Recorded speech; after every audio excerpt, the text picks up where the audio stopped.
श्री स्वामी चरित्र सारामृत अध्याय 3 श्री स्वामी समर्थ. श्री गणेशाय नमः.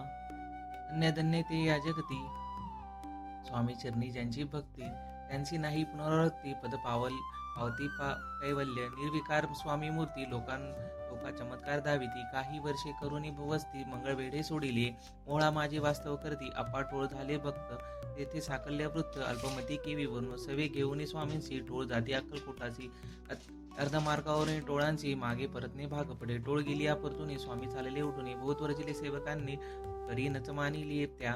तेथून या निघाले अक्कलकोटी. आले ग्रामद्वारी बैसले. येती राजस्वेच्छेने. तेथे एका विंद होता तो करीता यांची थट्टा. परी काही चमत्कार पाहता महासिद्ध समजला.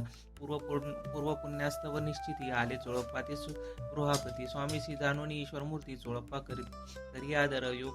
योग यागादिक काही चोळप्पाने केले नाही. परी भक्तिस्तव पाही. स्वामी आले सदनाते त्या देखून या भक्ती. स्वामी तेथे करती भोजन करीती. तेव्हा चोळप्पाचे चित्ती आनंद झाला बहुसाळ. तैपासून यांचे घरी राहिले स्वामी अवतारी. दिवसेंदिवस चाकरी. चोळप्पा करी अधिकाधिक. तेव्हा राज्याधिकारी मालोजी राजे गादीवरी. दक्ष असूनी कारभारी. परमज्ञानी असतीचे चोळप्पा ते गृहापती. आले कोणी एक यती. लोका चमत्कार धाविती. गावामध्ये मात पसरली. लोकांमाजी पसरली मात. रूपाशी कळला वृत्तांत. आपली या नगरात ते विख्यात पातले. वार्ता ऐसी ऐकून राव बोलला काय वाणी. गावात येती येऊनी फार दिवस झाले. परी आमाश्रुत नाही आजवरी झाले नाही. आता येऊनी लवलाही भेटू तया यतीवर. परी ते केवळ अंतज्ञानी.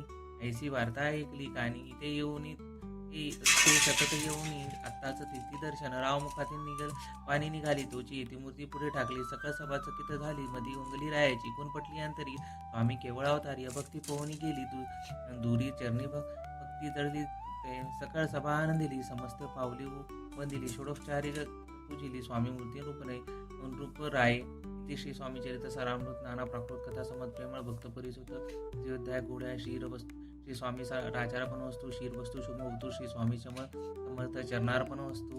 अक्कलकोट नगरे प्रवेश. तृतीयोध्याय. गुढा